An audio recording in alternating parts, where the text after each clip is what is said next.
wanted to make a film about the kind of youth culture that gets lost in their imaginations. We wanted to make a film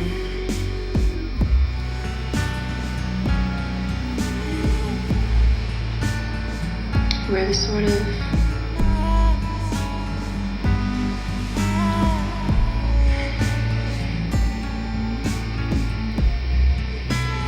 childlike ideals of creating your own world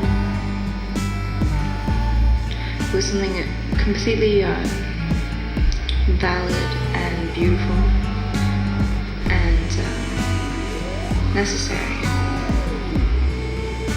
We wanted to make a film where these mad young creatures are involved in an imaginative world that has become entirely real to them. And the madness is healthy and vibrant and beautiful. And our main character, Kate, who the film is named after, Queen of Hearts, because she was always very red and very black and very beautiful and very mad and she was always creating these worlds for herself, these beautiful moments to entangle herself in.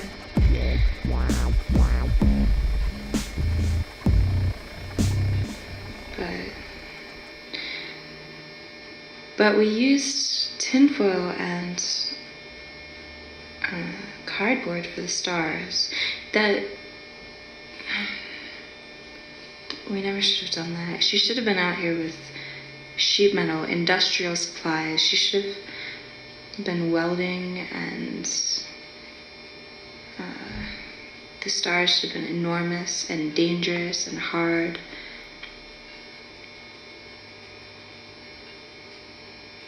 But we wanted to make a film about these individuals who were haunted by werewolves. Werewolves just being a kind of typical stand-in for the fears and insecurities of that age. But the characters believe that they're haunted by these creatures, and even though other characters are more reasonable about it and think that it's ridiculous, the werewolves have become so real to them that they in fact are able to destroy the werewolves and realize a sort of victory or a sort of safety with each other. Our character, the Queen of Hearts, tears out the heart of a werewolf and brings it to her lover in a scene that is very beautiful and grotesque. These stars were supposed to be lit on fire. They wouldn't stay lit. We were using hairspray. We should have developed a sort of napalm concoction or something, but then we didn't want to catch her clothing on fire. There's supposed to be this flourish of light as the stars move past. There's supposed to be these huge, flaming, beautiful, glowing creatures all about her. She's really supposed to be swinging with the stars. But she isn't.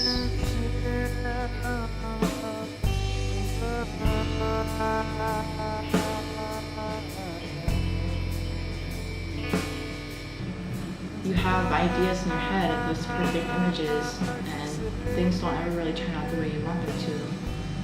But I don't think it really matters.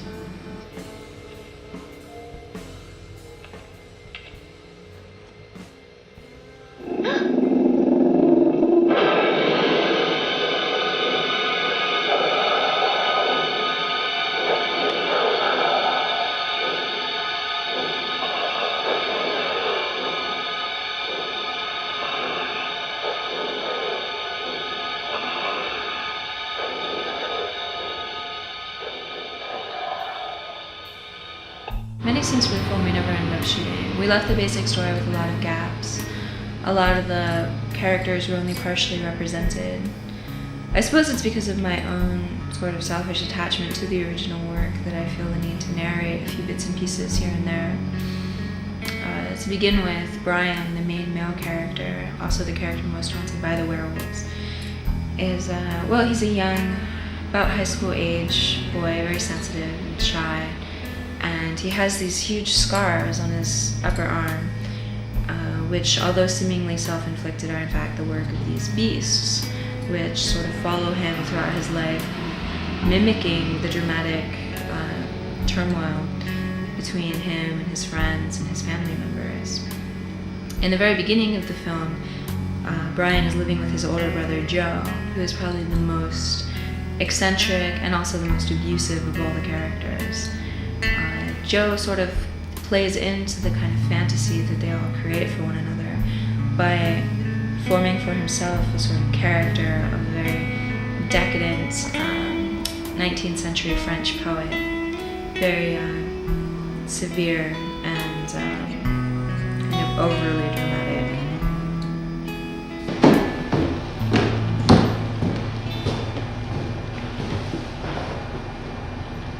Where are the cats? They're gone.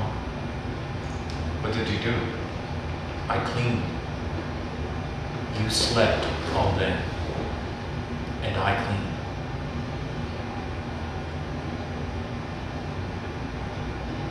I'm tired. This is my home. Outside that door, the city is rotting all around us. But this is my home.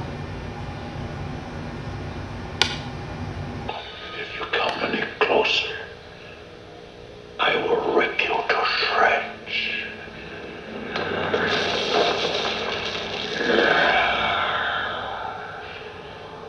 Who are you? I don't hate you. You're just a part of me I wish to forget. That's not true! You're lying! Foolish boy. You want to numb yourself and convulse with the rest. I encourage it. The wreckage of human nature serves as a genuine backdrop of dismal reminders for the rest of us. But you won't do it here. Jim, I assure you I'm anything but numb. There were supposed to be many scenes where Brian and Joe would be fighting, and Joe would be speaking in French and Brian would just naturally be retorting in English. Joe would kind of angrily quote Baudelaire for emphasis after the fights, very intensely and dramatically. Or he would come home very late at night, very drunk, and attempt to urinate on Brian's cat just out of spite. Unfortunately, however, this was the only scene we ended up filming with Joe. I will not die easily. I am a warrior. Brave warrior. Then fight for nothing. But I can't! You're an unsightly mass, surviving on chemical illusions. You think I'm on drugs? I think you're distasteful. Distasteful? Come. Jesus, Joe, I'm not a fucking wall hanger. And I'm not on drugs. Well, that's pretty irrelevant. What is the nothing? It's the emptiness that's left. It is like a despair, destroying this world. And I have been trying to help it. bill for Brian.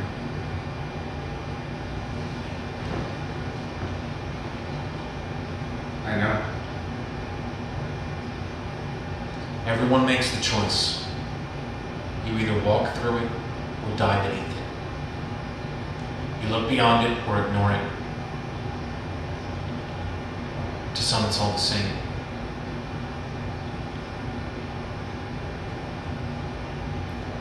As for you, I walk through it, around it, and within it. I walk and watch the world crumbling beside itself as the inhabitants scurry around like ants in some desperate attempt at purpose.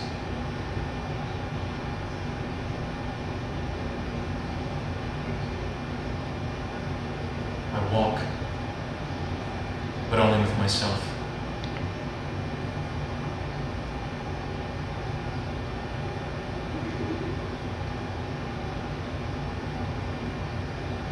is it easy being alone? The world is too embarrassing to witness with another.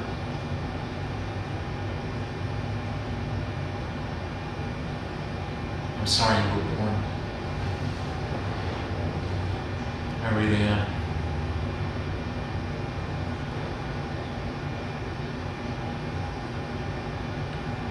You want me to leave? Yes.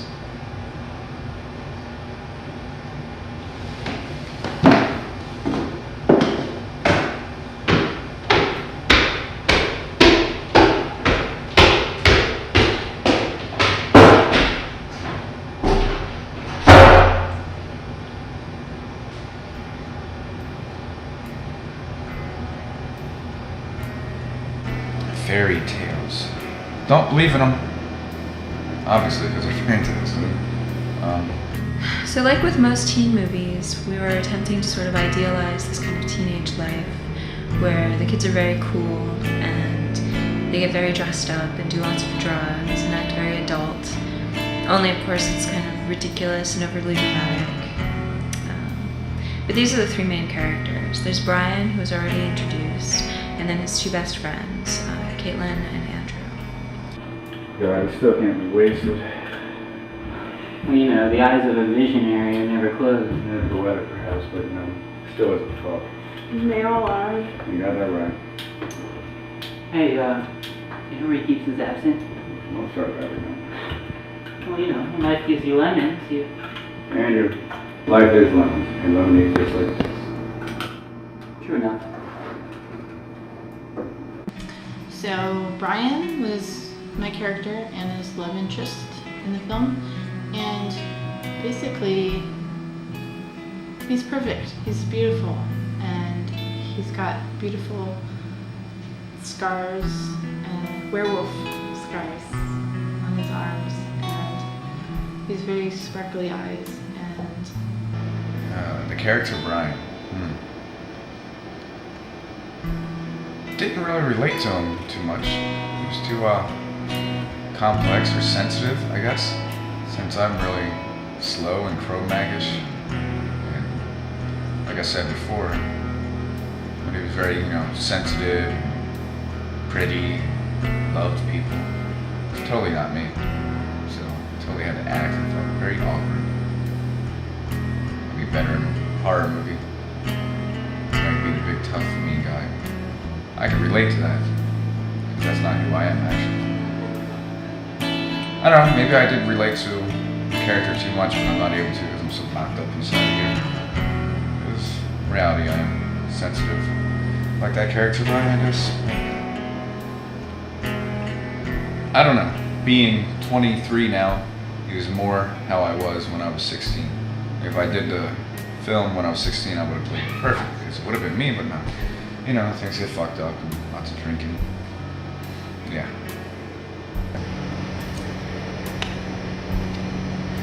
Doesn't it seem to be getting darker? Yes, it does. Wasn't the sun just rising? We must have sent her back to bed.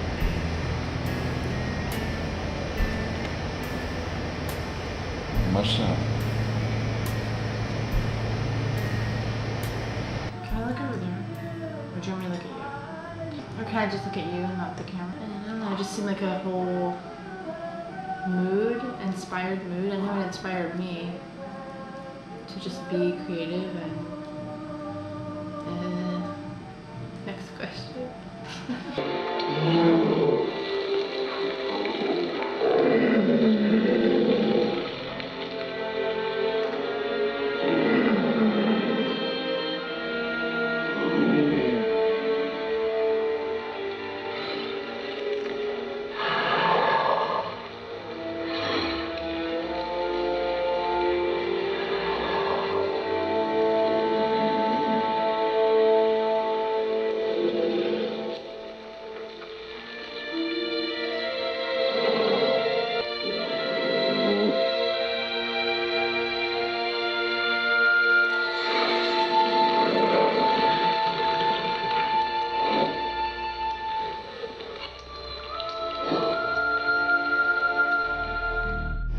No, I do think they're real.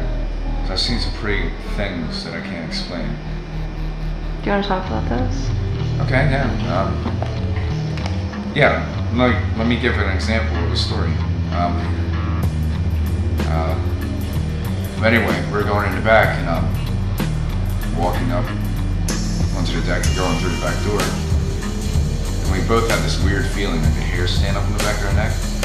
And pieces of wood, obviously there's splits where you can see down below the deck. And she looks down and, totally locks up, and obviously my mother, she locks up, and I jump up in the air and lock up, and she grabs my arm and squeezes real tight and tells me to shut up, not shut up, hush or something, I don't remember what it was. So I look down and there's a pair of red eyes, to me. Thank you. No, she was scared. So no, they were big. They were bigger than a dog's, bigger than a hippopotamus. I don't know how big they were, about yay big, but spaced off wide enough like it was on a big head, and they were glowing red, and there was no source of light to go down. Not enough source to reflect. There was not reflection, they were glowing red. And she fumbled to get the keys and got the keys in, and rushed us into her house. Called my stepfather, came from work real quick, got his guns, walked around the house. Nothing there, but Bree was playing the character Jane, who is Brian's primary love interest in the beginning of the film. She's a girl at school that Brian has a very large crush on because she's very beautiful and artistic, and she makes things happen in more of a conventional sense, or functional sense. She's an artist and she finds ways to show her work, and she acts very adult. He becomes very infatuated with her because she seems to lack the sort of tragedy and the sort of sadness that he and his friends seem to find so familiar and permanent. However, upon realizing this romance between the two of them, he discovers that there's a very imaginative and beautiful side to that sadness, that as creative and wonderful as Jane is, she will never fully understand.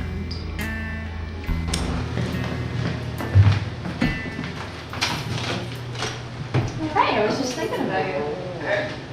you on your way out? Yeah, I was, you want to come with me? I was just going to go out and off on campus. Yeah. So, what again?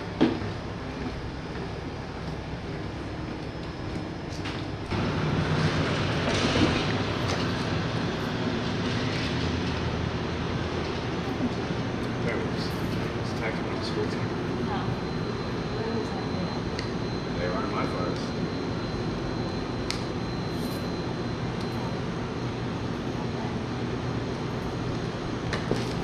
Bye.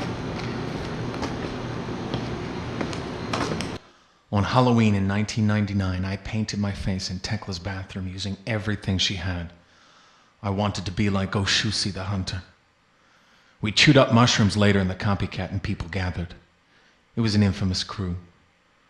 I sat back with my boots on the table and looked at Jessica. Her cat eyes were aimed away. I felt like we had the same blood in our veins. She was like a sister. She didn't know I was looking at her. I think she normally would have. I could almost hear her thoughts. Animal. Silently seething like she always was. I felt that blood in my veins, and I felt alive with my boots on the table. And Sean was there too, but he was different. He was all in his eyes and smile. He was the vampire. He'll always be happy in a city, but I felt like a wolf, calm after pacing a concrete floor. I felt strong and vital with a sharp nose and tingling ears. The quickest way to become all too much like my father is to deny his blood is in my veins and to fight my own nature. Rage makes more rage. Anger kept in festers into hate. I'm just trying not to hate. I will be very content to scream and curse and fight and rage if nothing vile festers within me.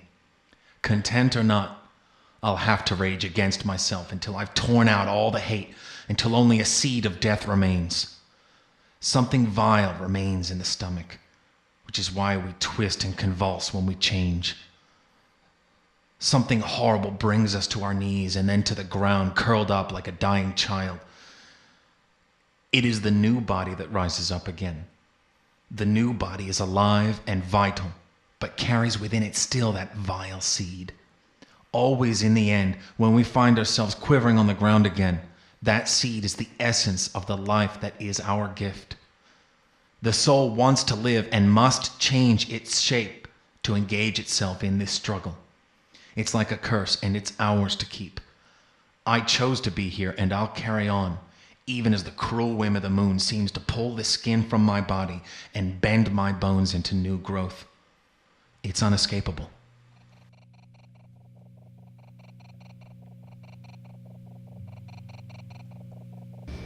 I think what was important to us in the making of the film was that we were sort of placing ourselves, our style, and our culture into a kind of traditional sort of heroic narrative. It was the sort of simple teenage story that we'd always grown up watching and idealizing, but which we had never really seen ourselves within. So I guess as narcissistic as it sounds, we were kind of attempting to live out that sort of fantastic movie star moment where we could really kill the beast and realize the sort of perfect love. The character that I played seemed to me to be, well, she was insane, but it wasn't in a destructive, well, she was maybe self-destructive in ways, but she seemed really excited about a lot of things, and that was really pure. Like, her enjoyment of life and beautiful things was a very, very pure thing, and she didn't really seem to think about what she was excited about. And I feel like she probably spent her whole life being disappointed by people not being as excited about things as she was. I don't really know if that's true, but it just seems like that's what would happen. But then when she actually finds somebody that understands why she's excited about, just like the scene with the breaking the glass over the cliff, she shared that excitement with her love, and that just seemed like a really something she'd always been looking for.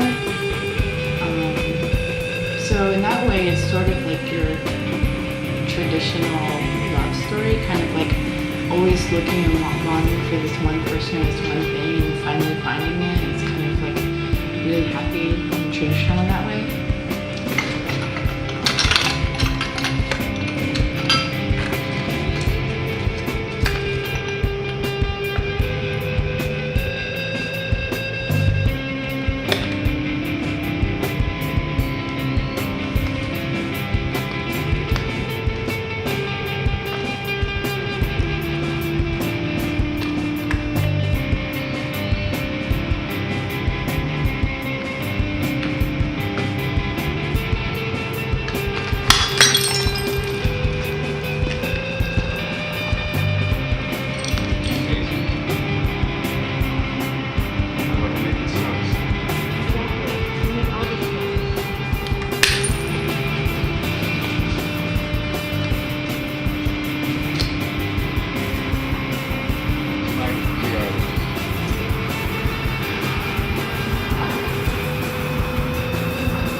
That was sort of, I guess, the love story as it's normally told, you know, when they meet sparks fly and it's all beautiful and wonderful. And I thought that was really great too, to incorporate that along with the dirty filth that is Baltimore. It was supposed to be a pretty cathartic idea. The idea that we would idealize our own circumstances and defeat our own demons and sort of realize this kind of silver screen love. And be very heroic and very strong. But the fact that we didn't do it, I think, ends up meaning something completely different. I have these ideas for these beautiful things in my mind, and then I just get so frustrated and I give up. And why did you want to be involved in this film? Really didn't. It's pretty much impossible at this point to finish the film, simply because A, everybody is just all over the country, all over the world. There's only 3 of us actually still left in the state. That's Bree, Brian, and myself. Bree and Brian are having a kid. Pretty much the only 2 that aren't physically different are Brian and I. And you just simply cannot make them just 2 characters. Not a lot of people I cared about were in the movie, and I wanted to be a part of that. I don't know, maybe you could say the whole script was a closing chapter for certain individuals that were part of this movie in their life. And maybe it was what needed, I don't know, in some karmic, weird way. That script needed to be played out so everyone could just bring everyone together one last time. Tell me something about your experience working. The guy, we got to hang out late at night, take after take after take. Got to see the city. I don't know. Got to. I don't even remember. You know, everybody's gonna look different, especially as well chameleons. We all kind of change constantly, so it's hard to get that exact look back.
Just kidding.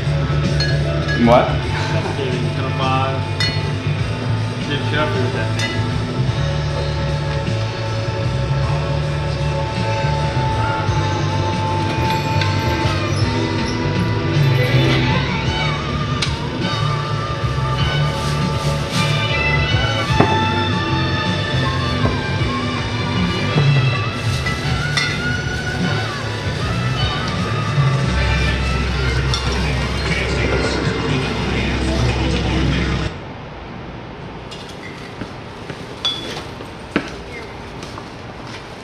So what was that all about? Oh, nothing. He's a good guy, you know? Sell me cigarettes. He's 13, so. Get your wine, darling. Yeah, I did. You want some? No, thanks. No? Here's your corkscrew. Just my beer, thanks. Yeah, cigarette. Can't you ever buy your own? Once I read it and she told me what the character was all about, I was all about it because she's a nihilist and she's kind of mean and kind of a smart ass. I can do that.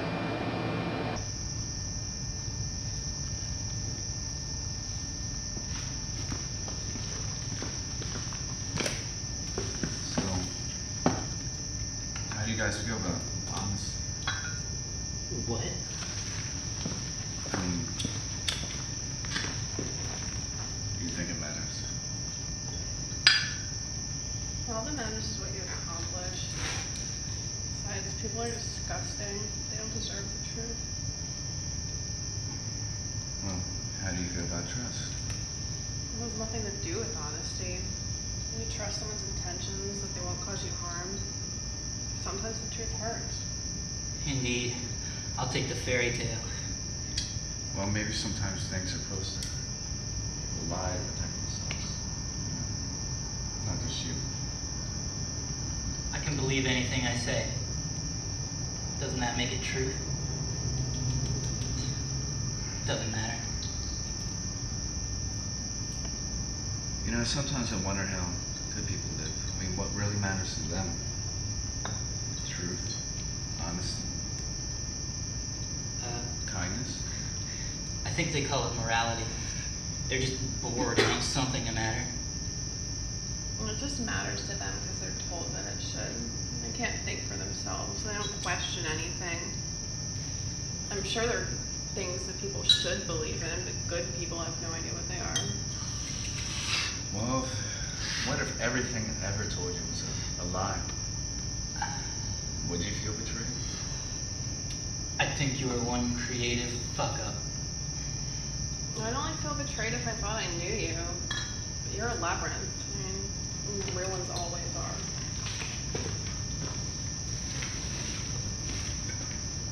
Maybe I'm just lost. Are you trying to tell us something here? Maybe I am. You're just drunk. And you are. Excuse me a sec.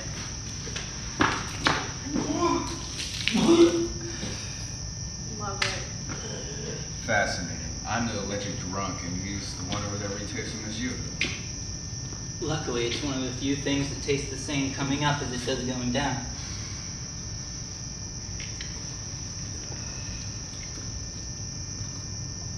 Anyway, you guys know that girl Jane? The club girl.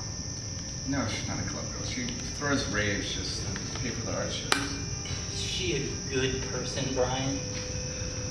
You know, I think there really is something pure about her. Yeah, the nitrous is filled up with brain cells. There's not enough room there for evil cause. So that's it. It's about a girl, not a sudden devotion to truth. No, but don't you ever wonder how the other half lives? Christ, Brian, don't you sit on it.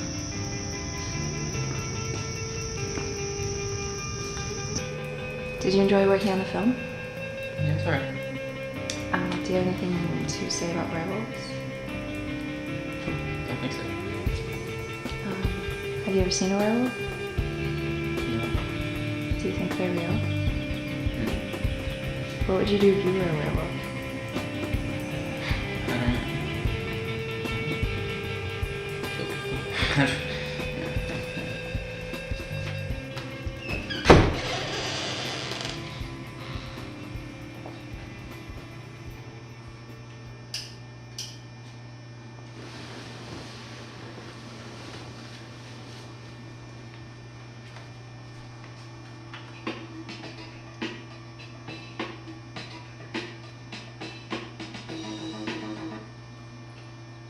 Go ahead. I'm waiting.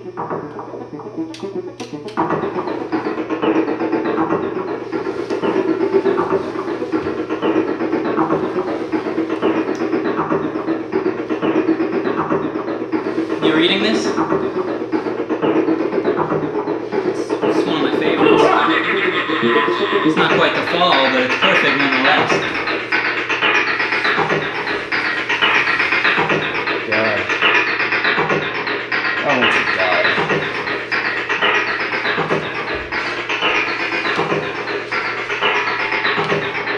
It's really all about those last few pages.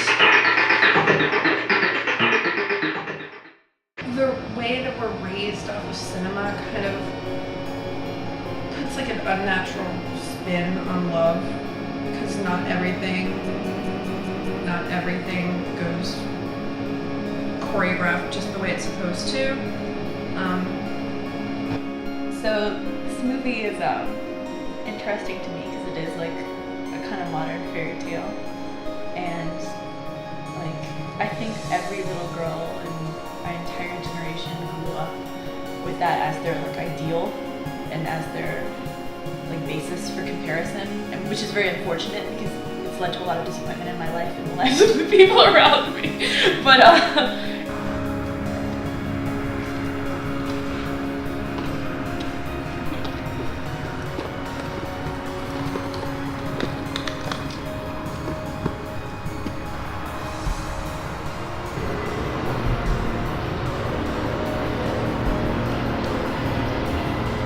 Well, you know, if you leave them up and grant you a wish. I've been wearing this thing far too long. You can have it. It's beautiful. Was a gift. Someone whose gifts used to matter, but he's not the same person anymore. He kept that boy along. He's not someone's awful. Yeah. He used to be mine. Buddha doesn't mind. Drank all the time. I wasn't aware Buddha was a heavy drinker. Because I don't know him that well. Besides, he only grants wishes that really mean something.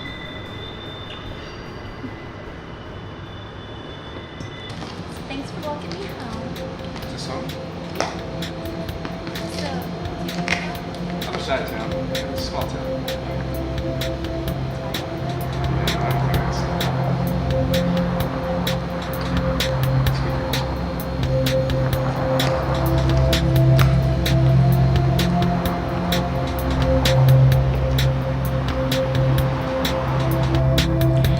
I suppose the fascination with werewolves on my part comes from the sort of strange realization that a lot of us have these stories. It's kind of odd, but I guess mine personally was my first year of college. I was staying in my studio at school for a few nights. I was in this sort of shed-like building. It was a very small building with a few other studios in it. It was very small and there were no windows, and there were two doors opposite one another. And when the building was empty, it was very quiet, and none of the studio rooms, the walls didn't go all the way up to the ceilings. You were always kind of very aware of what was going on in the building. You could kind of hear everything, and if anyone had a light on, you could see it. And if anyone opened the door, you could hear it, and the rooms would become flooded with light from the outside.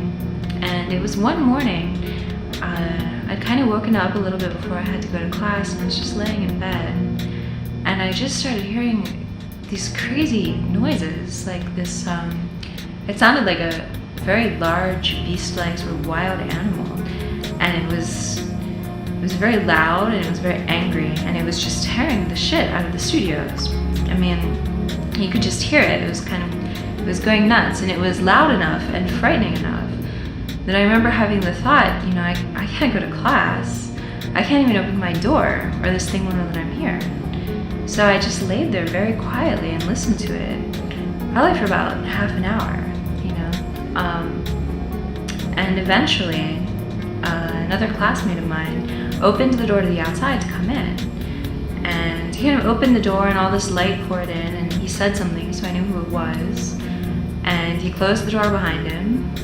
It was very dark again, and all the noises had completely stopped. And that was it. And after a few minutes, I looked outside my door, and there was nothing there. And it was kind of hard to tell if the studios were actually being trashed, because they were first-year art studios, so it was kind of, everything was already trashed. but it was very strange and it was very frightening in a childlike sort of way, I guess. Just being absolutely terrified of something that you don't even know if it's actually there or if it's real is a very strange feeling.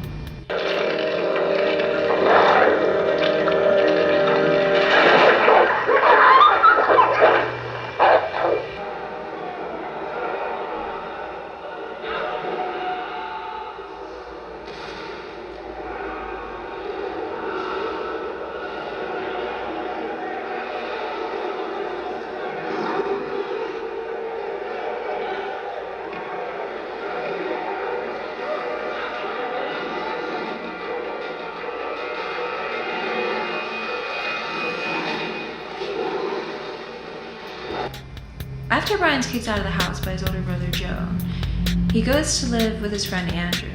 Andrew, although he's in high school, has a room in a rather decrepit house filled with cats and roommates who are constantly locking him out. At some point in the film, the owner of the house returns. He had been a chef who had decided his life had become too domestic and had gone traveling.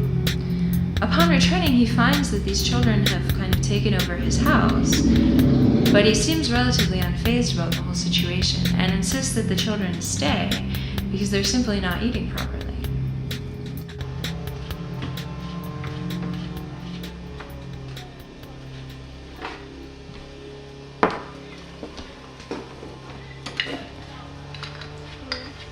Be careful with that shit if I were you.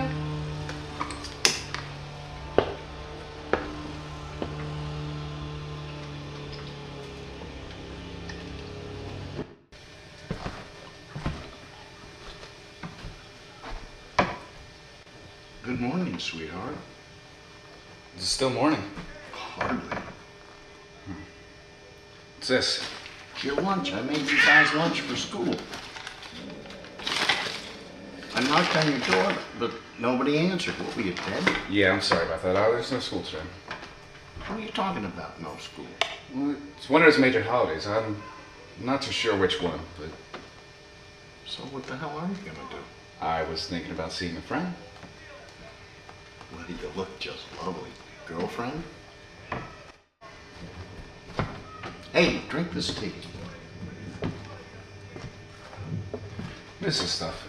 It's ginger tea. Smells like shit. It's good for you. Drink it up. You tell me.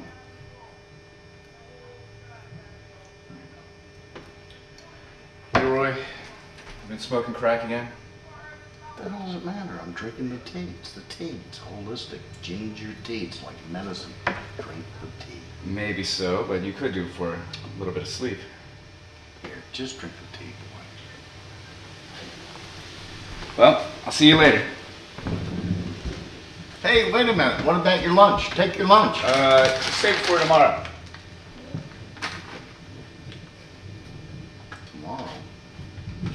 How good is that?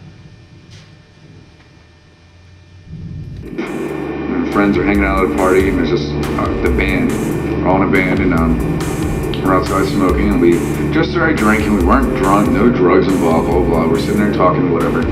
And the house is on the edge, the woods, about 50 yards, and all of a sudden we hear this loud crashing, like something heavy and big is running through the woods. And all of a sudden we see it, and it's loud. It sounds like a goddamn horse running through the woods. There's a pair of big eyes, like I said before, but these were glowing yellow. But they were at the height, and this time I am very rational, not like I was when I was little, but and it's crashing, and it's moving quickly through the woods, and it's, how do I explain?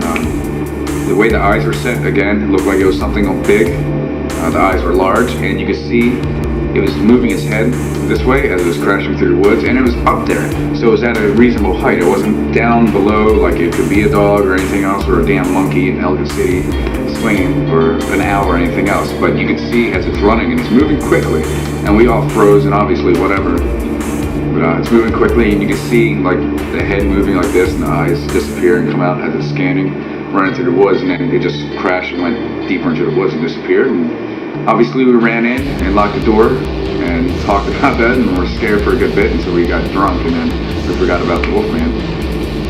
But there's two right there.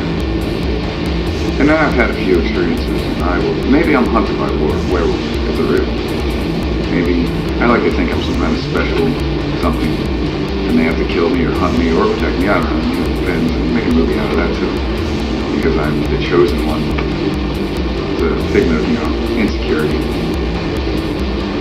Shit. The scene where Kate ends up presenting to Brian the heart of the werewolf that she's killed for him is a scene that we never ended up filming. It was supposed to be a very dark scene. The idea is that Kate had snuck into Brian's old room at Joe's house, or his older brother's house, and knowing that the room would be vacant, the idea is that she snuck in and she lit candles all over the floor and placed the heart in the center of them in a sort of ritualistic presentation for him. Then Brian, coming to Joe's house to pick up the last of his things, enters the room unknowingly. And first he would only see the window that's open and the candles all over the floor. And then he would focus in on the heart in the center, which is still pulsing with the life of all of his demons. And then he would see Kate in the corner, clothing torn, covered in blood. And as he rushed to her side, she would just say, "It's dead. It's dead." This is supposed to be the last scene of the film. There's something obviously highly scary about him. They're so monstrous and beastly and strong, and I don't know how to explain it. It makes a little boy feel empowered as a werewolf, I guess. But I would use my werewolf powers for good, transform into a good werewolf and save people and kill bad people. Plus, they'd probably be good at war. We had a platoon of werewolves. Fucking scary. I had a lot of fun with that. It's always fun to dress up in frocks and frolic about.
I've had could make a good man turn bad. So please, please, please,